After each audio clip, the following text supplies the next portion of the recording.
And just like that, we are back for another episode of Blockchain Buzz with top 20 UFC fighter Ian Heinisch. Ian, the Hurricane Heinisch, how are you doing, brother? I'm doing good, Jake. It's been a crazy day for crypto, but all in all, man, it's been a good year. Just wrapping it up and excited to end the year with a bang and have a great next year. Absolutely. And for those that don't know, this was recorded 2 days ago from when you're watching this. So this was the day that Binance purchased FTX. Crazy, crazy day. Bitcoin hit 17.1 thousand. I don't know what it's at on Thursday today, but I guess if you can read the future, you know where it's at. So either we're above there or below there, and things are not looking good. But Ian, excited for the end of the year. It's been a crazy year for you. You've made a lot of gains in cryptocurrency, both financially and in terms of your platform and content creation, which we're going to talk about. But your story is always interesting because of where you came from. So you weren't always sitting here on this computer screen in the free side of the world, right? You've spent a lot of time behind bars in different countries. We'd love for you to kind of share a little bit about how that started and where it came about. And we'll just talk about your whole path to how you got to where you're at today. Yeah. So just to kind of give you like the short story of my past and what brought me to where I am today, I really see myself as a comeback kid. I'm grateful for every single day because, I really believe I was supposed to be dead or in prison, and it happened many times and very close calls. And it all kind of stemmed from, I grew up pretty good childhood, upper to middle class. And, I just had so much energy. I was just getting into trouble, not big trouble, but eventually got prescribed a prescription for Adderall. And I come from a long line of addiction from my dad's side to my uncles, my cousins. The whole side of the family has addiction problem, and instantly hooked. And that led to drinking, led to coke, ecstasy, all that stuff. And I was just completely lost in the world. I was partying. I was chasing an addiction. Still ended up being a 2-time state champ wrestler. I would have been a 3-time, but I got expelled my senior year. Ended up crashing my car, missing a sign in a tree by inches, waking up with the wheels still spinning, and fell asleep at the wheel drunk. And it was a big wake-up call. Went to rehab, but couldn't kick the addiction. And that's when I got expelled from school, like I said before. And I ended up still getting a full ride scholarship for wrestling, just even though I still graduated online. And so I went to school for a little bit, drank and blew that opportunity, came back, and went to Canada for a while, got in trouble there, got kicked out of Canada. And next thing you know, I'm finding myself selling large amounts of ecstasy, hitting the rave scene, doing that sort of life, living that, basically funding my addiction however I could. And next thing you know, I wake up or I end up in a Walmart parking lot with a pistol to my temple, face down on the cement, looking at the Walmart sign. It was a drug task force, and I was looking at 2 to 4 years. Wow, it's wild. You just hit us with so much right there. I want to ask you though about the Adderall thing, because this is something that I remember my friends in middle school being prescribed Adderall because they couldn't sit still and sit focused. And it's like, yeah, no shit. They're kids and they're learning about history that they don't care about. Like no one can sit still and stay focused. What age were you prescribed the Adderall? I think around 12 or 13. And it's not like my parents didn't try. I used to have this pass. I used to be able to be like, hey, I got to go. And they would let me lap the school a few times just to get the energy out. And my parents tried natural ways. They tried Ritalin and eventually Adderall, man. And I, instantly I liked the feeling. So I was like, it's not working. So up the dose. Oh, it wears off halfway through the day. Okay, we'll give you another pill halfway through the day, until I was taking the max amount you could take. And it wasn't a good thing. I mean, you're basically giving amphetamine to a 13-year-old child. So it's scary that the doctors do that. Yeah, it is. And that's one drug that obviously turns you into a super human when you do it. But, anytime you go that high up, I feel like you also go that far down. So that was getting in trouble in America. You faced 2 to 4 years in prison here in America after getting the sting operation at the Walmart parking lot. Did you end up going to jail for 2 or 4 years? What happened after that? Yeah. So, I mean, and I got caught with a couple thousand pills ecstasy. They came back to my grandma's place where I was selling out of. She actually lived in New York, but they tore that place apart. They stole like $30,000. They took everything. I found a slipper that I had some money in, and that was the only thing they didn't find. I went to the post office, got a passport issued to me, and I said, no way am I going to prison at 19 years old. So I got my passport issued. They issued to me somehow, and I hopped on a Greyhound bus. I said goodbye to my family in Indiana, And then I hopped on a train to Chicago, or from Chicago to New York, and JFK to Amsterdam with about $2,000 in my pocket. I didn't know anyone. Just watched the movie Euro Trip. I said, you know what? I wanted to travel Europe, and this was kind of the push. I wanted to get out there, and obviously prison was not an option. And I had been through the system already. I had been through probation and all that, and I couldn't do it. I couldn't successfully do it. So I said, you know what? I'm going to have a fresh start in a different country. And eventually I started in Amsterdam, made my way to Belgium, then living in England for about 8 months. And I did not like it. And I found myself finally in the Canary Islands, Tenerife. And it was paradise to me because the beautiful weather, people spoke English, beautiful girls around. You know, I was drinking, walking down the beach, made my way to the clubs, asked the guys, I was like, hey, you guys hiring? They said, yeah, you start tonight. And I was like, okay.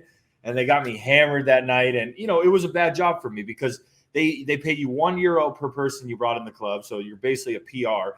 But then they would give you 8 drinks when you work, 4 drinks when you get off. And, you know, 3 months of this, man, you know, I was running from an addiction. So 3 months of this, I'm a full-blown alcoholic. I couldn't even afford €30 to sleep in a room with 8 other people, cockroach infested. So I was basically homeless, sleeping on the beach, sleeping on park benches, staying on friends' couches. And it was truly rock bottom.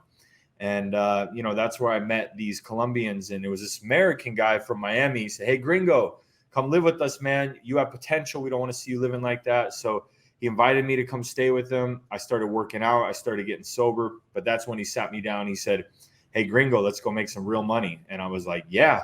And that's when we started taking trips to Colombia, Venezuela, Aruba, Mexico. And we were bringing kilos of coke back from South America to Europe.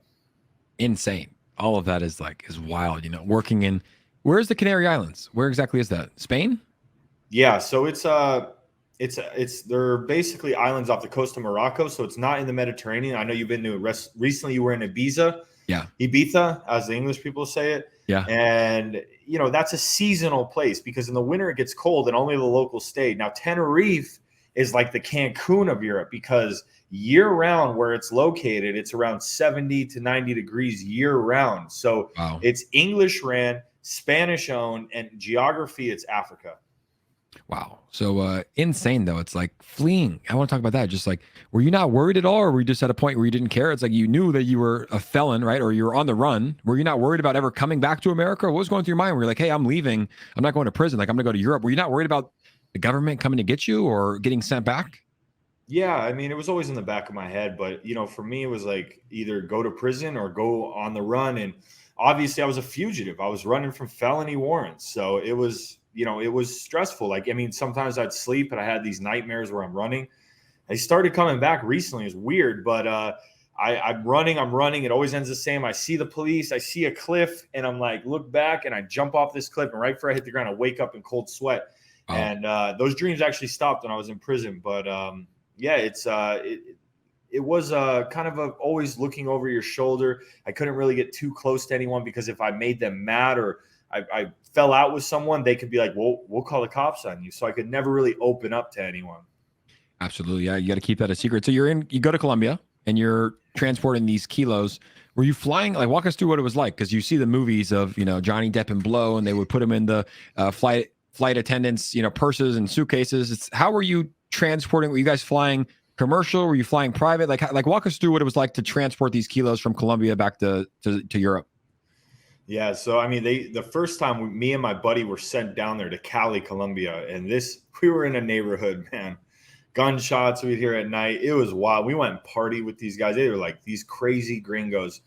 And, you know, I mean, it was kind of honestly, it was a sad time in my life where I didn't value my life that much, where I was like, you know, these balls of coke could open in my stomach. I could die. And I was in like crazy neighborhoods where like we were like smoking a joint in a park and military rolls up on us with AKs. And I'm like, flick the joint out of my hand and they stole my shoes. What? And like, yeah, bro, like it was, dude, it was a wild place, man. And people couldn't believe we were there. And, you know, the night before these guys wrapped the coke, we drove up in the mountains where the guerrilla, I always say that wrong, where like the people who make the coke, and they got the kilos and they brought them down and we wrapped them. And the night before, you got to wake up like 8 hours before your flight and start swallowing. And, you know, basically the first time I was like a mule, pay like 6,000 euros. And then the Colombian guy said, hey, gringo, like save your own money because it's only $1,000 for a kilo there. You could sell it for 70,000 euros if you did it right, or more if you sold it like at the club. So, you know, I remember the night before, the first night that I sold, or I trafficked, and there was Blow came on and American Gangster came on that night. It was like, I didn't sleep that much. And I watched those movies. I woke up early. We swallowed the kilos of Coke. You walk through. I act like a rich gringo American just going to Colombia. No issues. Boom, wow. Passed right through. Now, around the 8th time I went down to Colombia, a black guy in street clothes came up to me and said, dame su pasaporte. And he's like, give me your passport. I was like, no comprende. I don't speak Spanish. And he flipped out secret police, looked through my passport, he said, oh, you like to come here? He sat me down. And I was like looking around. I was like, man, where am I going? I asked the guy next to me, sketchy looking dude. He's like, the X-ray. And I'm like, and I found out recently I get 8 to 14 years in Colombian prison. That would have been the death of me. I would have not made it. I went in there. We had this special paper we put on the balls of Coke that were like this big, and it was reflective paper. And they said that it passed the X-ray, but I thought they were just messing with me. I go in there. I walk out. I sign, I fingerprint. They said, Tiene buen dia, Senor Heinisch. Have a good day, sir. And I was just like, wow, man, the adrenaline dump was similar to fighting. Like I walked out like, and after that, I started to get sloppy. 13 trips in, get taken to a hospital in the Canary Islands because I had so many stamps on my passport. Boom, they found the Coke. I sat in prison for a year, didn't even have a court date. And then I found out I had a 2.5-year sentence in prison. Wow. Or 3.5 years. I did 2.5. Sorry. I had a 3.5-year sentence. So that is insane. How big? Can you show us a visual of how big a kilo of Coke is, just so we can kind of see what you were swallowing? Even your fingers, or is it like a brick like we see in movies? Yeah, so it'd be like this, and then like sorry, can you see it? Really well? Yeah. So it'd be like an inch, and it would be like this. How do you swallow that? So you break it up into powder, and then you compress it into a ball like this. So you do like ball. Oh, gotcha. Yeah. And you swallow that, and you swallow like 10. Walk around for a couple hours. You know, your intestines is like really long, so you can fill it up.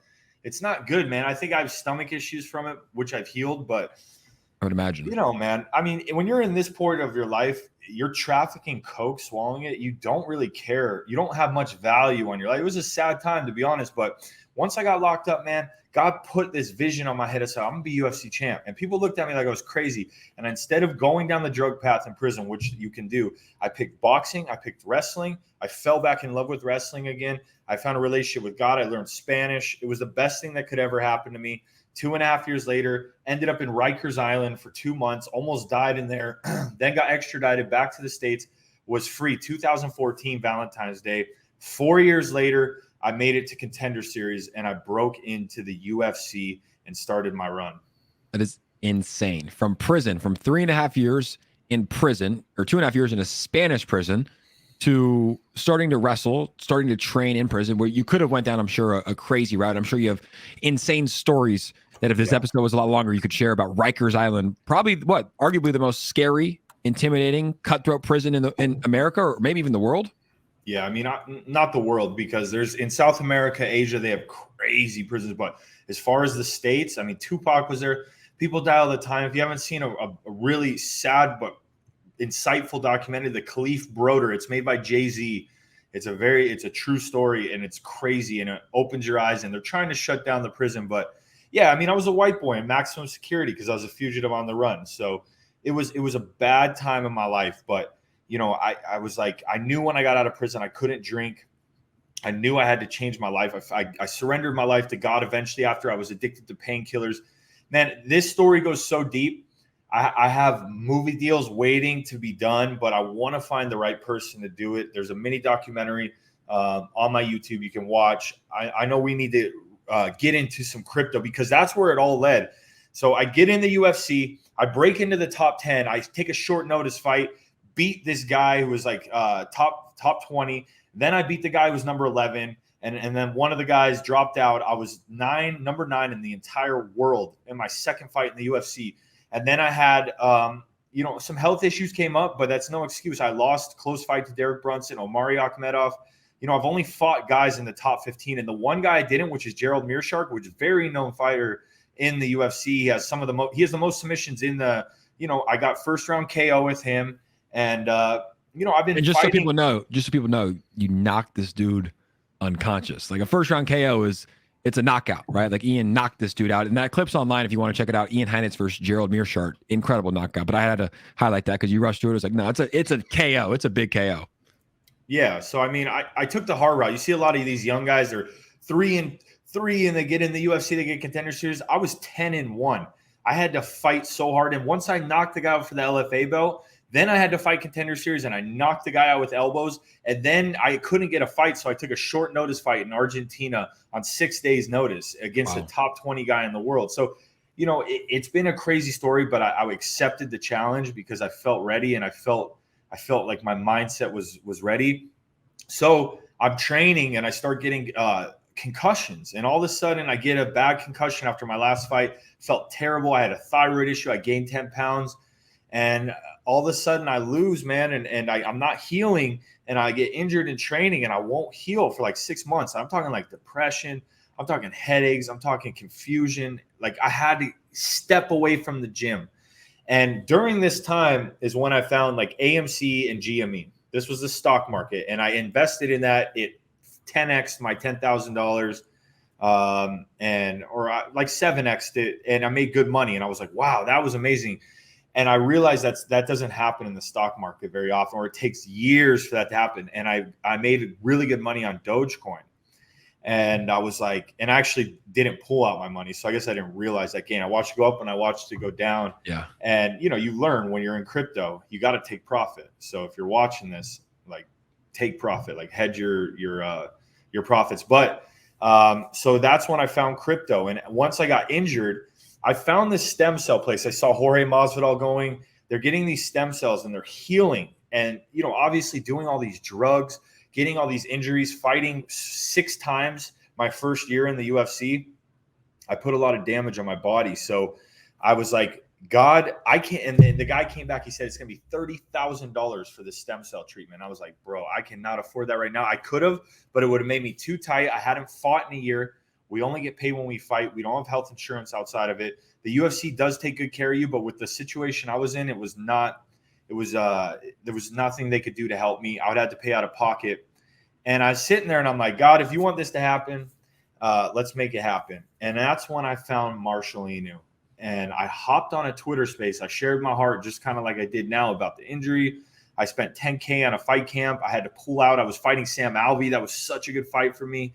And that was this February. And I had to pull out of that fight. It's crazy. That was just this February. I pulled out of that fight and, I was down. I figured I'm going to quit fighting. My body can't handle it. And I jumped on this Twitter space, and the dev of Marshall Inu hit me up, said, Ian, we're going to pay for your stem cell treatment. And I said, what? And I was like, yeah. And next thing you know, he sends the 10 ETH. At that time, it was worth 3,000 in ETH. I hit my knees in the Toyota dealership like, wow, thank you, God. Thank you, Marshall Inu. And then I called the stem cell place. Shout out to CPI, Cellular Performance Institute in Tijuana, Mexico. I said, hey, man, I got 30,000 in Ethereum. And I was getting a lot done. So it was expensive. And I wanted to do everything possible. And he said, hey, man, we take Ethereum as payment. So boom, boom. And I sent it right over to him in ETH. That's so cool that they take it. And bro, it was such a blessing. I went down there and I started healing. So that's what got you in there, right? You're fighting. You had a concussion, I believe. You're having some issues with your body. You weren't able to fight. You had, Marshall Inu come in here and send you $30,000, and it probably opened your eyes to crypto. And that's right around the time that we met, right? I remember we were both talking about a token called Mandox, and you put out a tweet one time. You said, if Jake becomes a brand ambassador for Mandox, I'll take him ringside, octagon side to a UFC fight. I was like, okay, I love the UFC. So I actually became a brand ambassador, and you came through on your word. You took me to my first ringside UFC fight. It was Jorge Masvidal versus Colby Covington. We got to meet in person.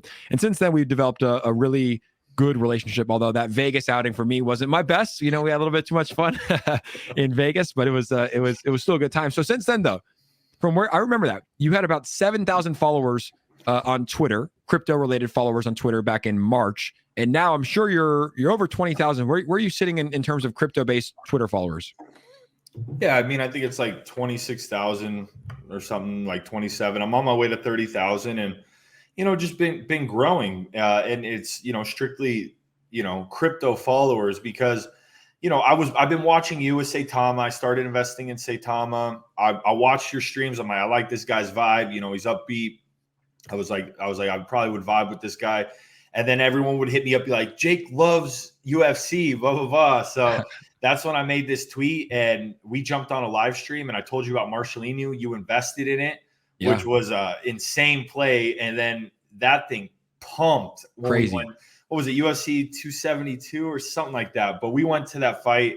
I was a man of my word. We had an absolute blast in Vegas. And it was just like, I have all this time off. And I was like, man, I love crypto. It gives me that rush that fighting does. It's like big gains, big losses. It's like the highest of the highs, lowest of the lows, gives you that kind of adrenaline rush. And I love hyping up coins, and it's fun. And finding good projects, meeting good people. That's where we met B Roots. We met KJ. Marcelino put it on like none other.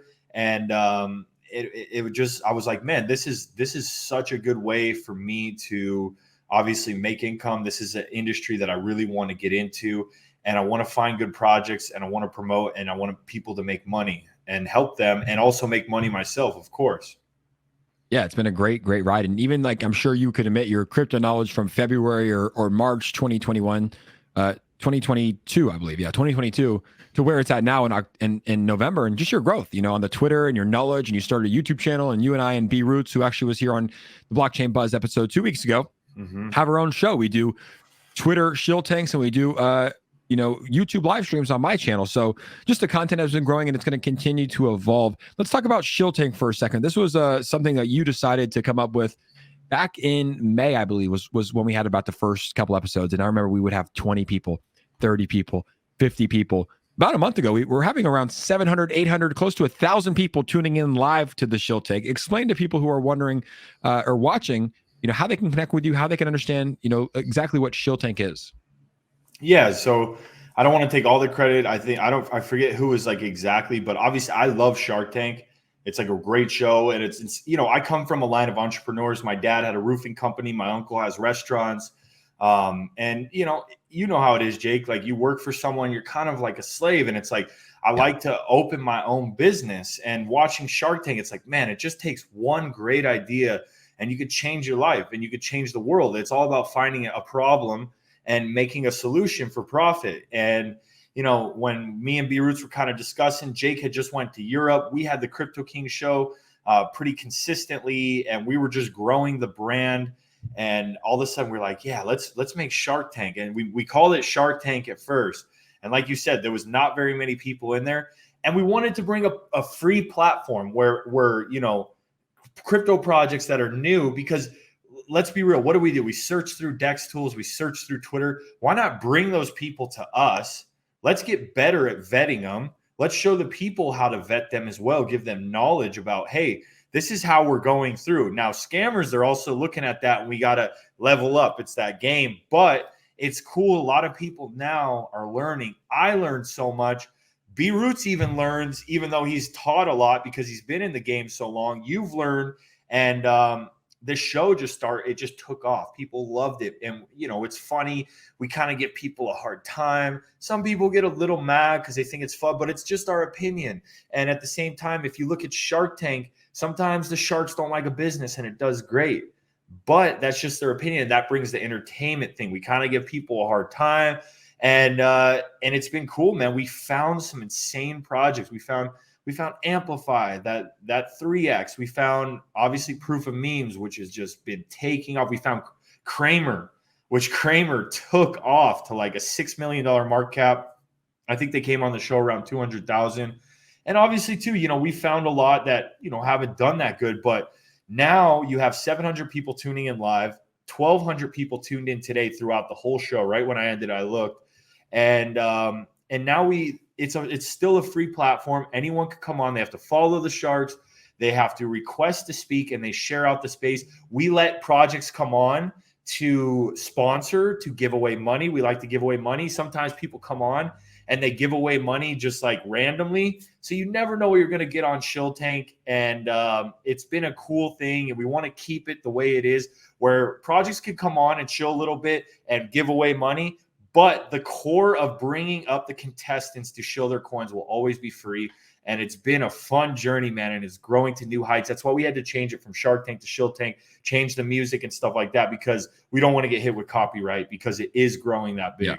Yeah, it's smart. It's fun shows every Tuesday morning and Friday morning at 12:30 p.m. Eastern Standard Time. You can just find on Ian Heinisch's Twitter page. Now, you've been talking a lot about the micro cap space. You've been making a lot of plays in the micro cap space. The macro cap, the Bitcoins, the Ethereum. It's been a little bit boring and sleepy, right? But there's still a lot of gains we made in the micro cap space. Explain to us why the micro cap space and your experience investing in these micro cap tokens. Yeah, so I mean, it's a risk, man. Like, and people, if you tell them too late, they get mad at you. Why didn't you tweet it earlier? If you tell them too early and it crashes, you're a scammer, you're a pump and dumber. So you do get a lot of like scrutiny with it, but when you hit it, you're a hero, and when you fumble it, you're a scammer and a POS. And so I've just been trying to like find a balance of like, hey man, how do we tweet? And it's crazy, like after Proof of Memes, it was like boom, boom, boom, like meme protocol, all these coins are coming, and it was like an easy, like, I don't know, like you would get like from anywhere from a 5x to like 100x in like a couple days. And it was wild, right? And it kind of, we both had to step away a little bit, just because it's hot and then it's not. And it's kind of fun to evaluate these coins. There's money to be made, but there's also money to be lost. At the end of the day, it is a little bit of gambling. You can have a system and a formula to give you better chances of winning, and people do it all the time. But it's been a very learning experience for me. I know you as well, Jake, because it's just like, sometimes you're looking at the charts all the time, and sometimes you just want to unplug and do your work. So it's been a very big learning experience. There's been a lot of money made. There's been a lot of scams that I've invested in. So, I'm really just learning. And I think in the bull run, I think we're going to kill it, because we're dialing in. Exactly. And this show is, for those that haven't watched it, it's like 700 people during the bear market. Numbers equate to when there's more attention. So in the bull market, I would imagine there's going to be 3,500, 5,000 people, which is going to be insane on our Twitter space. But I agree, the microcap space is pretty unpredictable. There's a lot of scammers out there. You probably lose more than you win, but we hear the stories all the time about people turning 0.1, 0.2 ETH into a couple $100,000. I know a guy that turned $50,000 into 40 million with Saitama back in the day, which is just absolutely insane. So all the news that happened with FTX and Binance, what do you make of it? I mean, obviously, we're kind of doing a risk here because this episode is going to be posted 2 days later, but at least for today, Binance buying FTX, what do you make of it? I mean, you have these events, the market kind of crashes, it gets weird. I mean, you got CZ coming in saying he's going to buy it, which is kind of a savior for it, but it's just weird that it's happening right around the election. I don't know. I like that. It's kind of a thing I'm sitting back and observing, just because of how long I've been in crypto. Like, I want to observe it. I'm trying not to focus as much on the news. I do believe in B-Roots hysteria. Like a lot of people are bearish, and we did tap that 300-week moving average is pretty solid, because you saw it go a little bit under like $100 and bounce right away. So, the markets are very unpredictable right now, but I feel like I'm invested in good coins. I have money set aside to invest in more if it keeps going lower. So I've just been like hedging it, and it's just business as usual, right? We're just kind of we're growing the Crypto King, we're growing our network, and we're in very unpredictable times, not only in crypto, not only in the stock market, but in the world. I agree. It is very, very unpredictable, and CZ Binance appears to have stepped in to say that they, as FTX, seem to be using their own token that they created as collateral, which is probably something that you shouldn't be doing in the crypto space. What's your outlook, Ian, on cryptocurrency? Do you think that 2022 is going to end bearish? Do you think 2023 will be bearish as well? Or do you think we're going to pick up and have some sort of a bull run here in the next 12 months?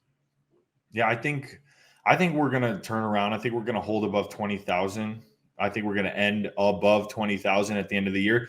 I think next year is going to be a slower growth. And then I think we're going to have one more violent, insane, Wild West bull run.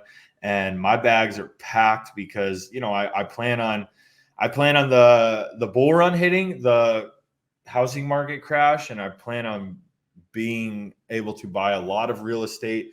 I'm bullish on crypto long term. I think the blockchain is really good. Terrible actually tweeted out that voting should be done on the blockchain, and I think that's really smart because you can't fraud that. I don't know exactly how it works, like with an NFT of your identity to register, and then boom, you're able to vote on the blockchain. It's instant and it's you know, it's solid. So the blockchain's the future, whether you like it or not, whether it's NFTs, it's crypto.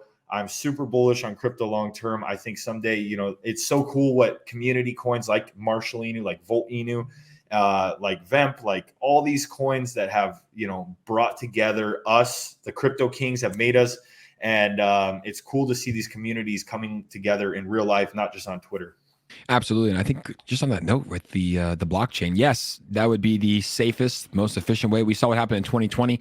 We don't know if there was any corruption, but it's like anytime you have mail-in ballots, you know, going out, it leaves room for error. And I remember at my house, I had someone's mail-in ballot who lived there the year before me get sent to my address, right? So just imagine how many people had that. Multiply that by 300 million. It's like there could be some room for error. So I don't know exactly how it would be done, if it's NFTs, if it's everybody has a wallet address, but at least you would know it's one for one. This is Jake's address. This is Ian's address. These are Jake's votes. These are Ian votes. There's no room for, hey, maybe he mailed it in. Maybe trash cans got lit on fire, right? Like, there's a bunch of stuff going on in terms of elections. So that's another conversation. That's something that we should actually start talking about. But what a story. And I know that that story probably could be detailed out into what? A documentary, like you said, probably a couple hours. Like, there's so much information there. And I hope that we can do this again, maybe on my channel or another channel. We can talk about this in more detail, just so we can hear your story, because it really is incredible, from addiction and prison cells and, you know, transporting kilos of cocaine from Colombia to Spain to breaking into the top 10 in the UFC, winning the Dana White Contender Series, and now still fighting in the UFC and making incredible content on both YouTube and Twitter. So Ian Heinisch's links are available down here below in the descriptions. Make sure to subscribe to G Media's YouTube channel. Hit that like button. Leave a comment if you enjoy this episode. Ian, we appreciate you coming on the show today. Yeah, man. Thanks, bro. I appreciate it. We're going to meet at the CentraCon. The Crypto Kings are going to be together. So it's going to be amazing. I appreciate it for Gokhshtein Media getting me on. You know, those guys are big players in the game. I've been watching closely. I learn a lot from them. So I appreciate it, David. And yeah, man, it's just it's been a wild ride, and I'm glad that the Crypto Kings have come together. I feel blessed every day that I'm not dead or in prison. And just, if you're listening, no matter where you're at in life, you're not too old, you're not too young, you're not too far gone, you're not too addicted. You can change your life. The Lord can change you, and just like he changed me, and you can do great things, and he has a huge plan for your life. So keep that motivation, keep that hope in your heart, and make something happen, because you can turn your life into something beautiful, and anyone can do it, not just me. Incredible. I love that message. I love the story. And, you know, you are a gift from God, man, from where you've came, and just like the impact you have on people now. You know, you've influenced me positively. I know you've influenced your wife, your teammates, and everything like that. So you are doing amazing work, and your story is incredible. So we appreciate you. Everybody that tuned in, we appreciate you guys. We will be back with another episode next Thursday, 1 p.m. Eastern Standard Time. Thanks for tuning in, and we'll see you guys soon. Peace.